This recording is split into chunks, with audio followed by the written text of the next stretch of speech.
I got so much motherfucking design on right now.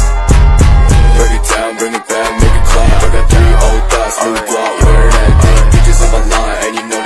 Assalamualaikum warahmatullahi wabarakatuh. Kami dari kelompok 6 ingin menampilkan hasil referensi anatomi pada tubuh manusia. Selamat menikmati. Nama saya Tita Pemansa akan menjelaskan tentang kerangka referensi studi anatomi dari A Brief Atlas of the Skeleton. Mencakup bagian-bagian atau bagian-bagian penting dari rangka manusia. Referensi ini mempermudah pemahaman dan identifikasi bagian-bagian rangka manusia melalui representasi visual.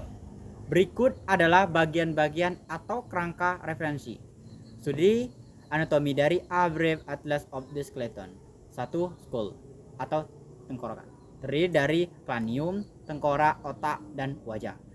Referensi studi anatomi tentang tengkorak atau skull dapat ditemukan pada A Brief Atlas of the Skeleton sebagai berikut. Skull atau tengkorak terdiri dari 2 bagian utama, yaitu kranium dan wajah. Kranium adalah bagian tengkorak yang melindungi otak dan terdiri dari beberapa tulang. Tulang-tulang kranium terdiri dari tulang frontal atau dahi, tulang parental atas kepala, tulang temporal sebelah samping kepala, tulang occipital belakang kepala. Bagian kranium tengkorak juga terdiri dari wajah. Wajah dari atas 14 tulang dan melindungi mulut, hidung, mata. Tulang-tulang wajah meliputi tulang mandibula, rahang bawah, tulang maksila, rahang atas, tulang zigomatik, tulang pipi, tulang nasal atau hidung, tulang pomer, subkum hidung, tulang platine, tulang tengkorak, dan tulang turbinate konnasal. Referensi studi anatomi dari A Brief Atlas of the Skeleton dalam mempelajari tengkorak atau skull dapat membantu para pembelajar untuk memahami secara rinci tentang struktur dan fungsi dari kranium dan wajah sebagai bagian dari sistem kepala dan leher manusia. Terima kasih. Perkenalkan, saya Melita Angelina akan melanjutkan penjelasan dari Tirta tadi, yaitu yang kedua. Vertebria, tulang belakang, terdiri dari tulang belakang cervix, tulang belakang thorax, dan tulang belakang lumbar. Vertebria atau tulang belakang adalah serangkaian tulang yang membentuk tulang belakang pada manusia. Pada manusia terdapat 33 atau sampai 34 tulang belakang yang dibagi menjadi 5 bagian, yaitu tulang leher, tulang dada, tulang pinggang, tulang panggul, dan tulang ekor. Setiap vertebria terdiri dari 3 bagian, yaitu badan tulang atau corpus vertebria, busur tulang atau arcus vertebria, dan processus tulang atau plexus vertebria. Badan tulang bertanggung jawab untuk menopang badan tubuh, sedangkan busur tulang membentuk lubang vertebria yang membungkus sumsum tulang belakang. Proses tulang terdiri dari beberapa jenis, yaitu proses hipnosis, proses transversus, dan proses articularis. Fungsi dari vertebria adalah melindungi sumsum tulang belakang, menopang berat badan, melekatkan otot-otot, memungkinkan gerakan tubuh, dan menjaga keseimbangan tubuh. Perkenalkan, saya Silinda Mayanti akan melanjutkan penjelasan dari Melita tadi. Yang ketiga, yaitu ribs, tulang rusuk. Terdiri dari sepasang tulang rusuk atas dan tulang rusuk bawah yang membentuk rongga dada dan melindungi organ pernapasan. Ribs atau tulang rusuk adalah tulang panjang yang melengkung, berbentuk seperti busur dan terletak di dinding dada manusia. Pada manusia dewasa, terdapat 12 pasang tulang rusuk. 7 pasang yang terhubung langsung dengan sternum atau tulang dada yang disebut tulang rusuk sejati. 3 pasang yang tidak terhubung langsung dengan sternum tetapi terhubung dengan tulang rusuk sejati atau tulang rusuk palsu. Dan 2 pasang yang terletak di atas pasangan tulang rusuk palsu atau tidak terhubung ke tulang rusuk lainnya atau tulang rusuk mengambang. Tulang rusuk memiliki beberapa fungsi penting dalam tubuh manusia, antara lain 1. Melindungi organ vital. Tulang rusuk membentuk rangka dada yang melindungi organ vital seperti jantung, paru-paru, dan hati dari cedera dan trauma. 2. Berperan dalam proses pernapasan. Tulang rusuk berperan penting dalam proses pernapasan. Ketika menghirup udara, tulang rusuk sejati akan naik dan mengambang sehingga ruang di dalam rongga dada bertambah besar dan paru-paru dapat mengisi udara. Saat kita mengeluarkan udara, tulang rusuk sejati akan turun dan mengecil sehingga udara dapat keluar dari paru-paru. 3. Berperan dalam gerakan tubuh. Tulang rusuk juga berperan dalam gerakan tubuh seperti saat kita membungkuk atau bergerak ke samping. Tulang rusuk akan bergerak sesuai dengan gerakan tubuh agar rangka dada tetap stabil dan terjaga. Sebagai kesimpulan, tulang rusuk merupakan tulang panjang melengkung yang terletak pada dinding dada manusia dan memiliki beberapa fungsi penting dalam tubuh manusia, terutama dalam melindungi organ vital, berperan dalam proses pernapasan, dan berperan dalam gerakan tubuh. Perkenalkan, saya Juwita Putrianti yang akan melanjutkan penjelasan dari Melita tadi, yaitu tentang penjelasan yang keempat, tentang sternum atau tulang dada. Sebuah tulang pipi di bagian depan rongga dada yang terletak antara tulang rusuk. Sternum atau tulang dada adalah tulang pipi dan lebar yang terletak di depan dada di antara kedua tulang rusuk. Sternum terdiri dari 3 bagian, yaitu yang pertama ada manubrium, corpus, dan procesus. Manubrium atau bingsang atau sabuk dada atas merupakan bagian tulang yang terletak paling atas dan melebar. Manubrium memiliki beberapa fungsi, yaitu sebagai tempat melekatnya tulang rusuk pertama, kemudian clavicula atau tulang selangka, dan sternocleidomastoideus, otot yang menghubungkan tulang hyoid dengan sternum. Corpus atau badan tulang dada adalah bagian tengah tulang sternum yang membentuk tulang dada sebagian besar.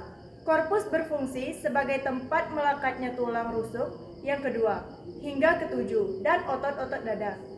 Procesus atau proses baji adalah bagian tulang terkecil dari sternum yang berbentuk seperti tongkat terletak di ujung bagian bawah sternum. Procesus adalah tempat melekatnya beberapa otot dada dan abdominis. Sternum memiliki beberapa fungsi penting dalam tubuh manusia, yaitu yang pertama, melindungi organ vital, yang kedua, berperan berproses pernapasan, yang ketiga, berperan dalam gerakan tubuh. Perkenalkan, saya Yola Enesta akan melanjutkan penjelasan dari Juwita, yaitu penjelasan kelima, shoulder girdle, lingkaran bahu, terdiri dari clavicle, tulang selangka, dan scapula, tulang belikat yang membentuk lengan atas melalui bahu. Shoulder glider atau sabuk bahu terdiri dari beberapa tulang dan sendi yang menghubungkan lengan atas dengan tulang belakang.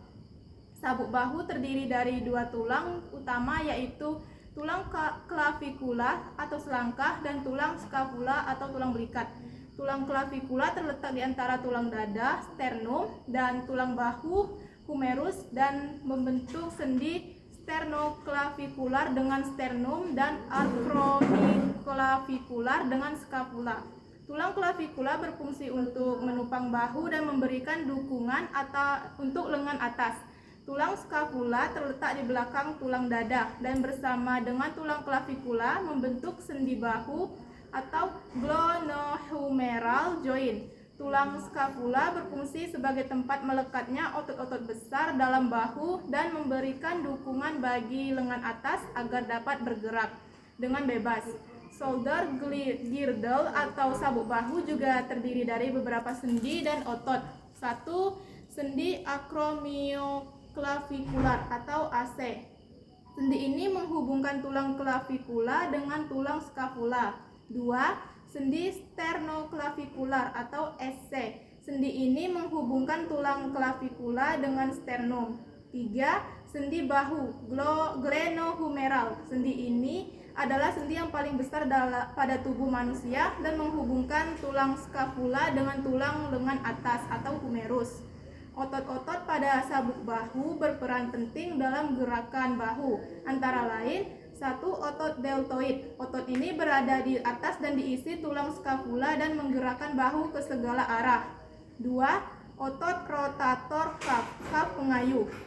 Otot ini terdiri dari 4 otot yang membentuk manset rotator pada sendi bahu. Otot ini berfungsi untuk menjaga stabilitas dan menggerakkan sendi bahu. 3. Otot trapezius. Otot ini membentang di belakang sabuk bahu dan menggerakkan tulang skapula ke belakang. Perkenalkan, saya Artika Rindiani akan melanjutkan penjelasan dari Yola, yaitu penjelasan yang ke-6.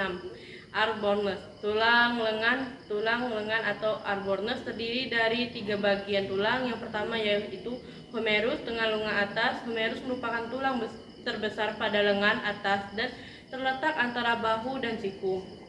Humerus memiliki beberapa fitur anatomi, yaitu kepala, capitellum. Yang kedua yaitu radius, tulang lengan bawah. Radius adalah tulang lengan bawah yang terletak di sebelah jari ibu atau jari telunjuk yang berdekatan dengan ibu jari. Radius memiliki kepala atau stiot.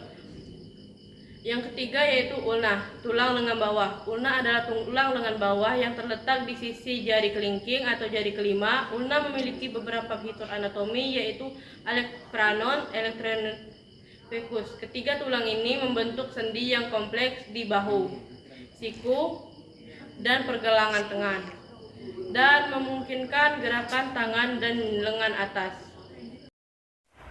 Perkenalkan, saya Dela Nabila akan melanjutkan penjelasan Artika tadi, yaitu penjelasan ke-6, tulang-tulang pergelangan tangan wristbone dan tulang-tulang tangan atau handsbone terdiri dari serangkaian tulang kecil yang menyusun bentuk tangan manusia, menjembatani jari-jari dan tulang bahu.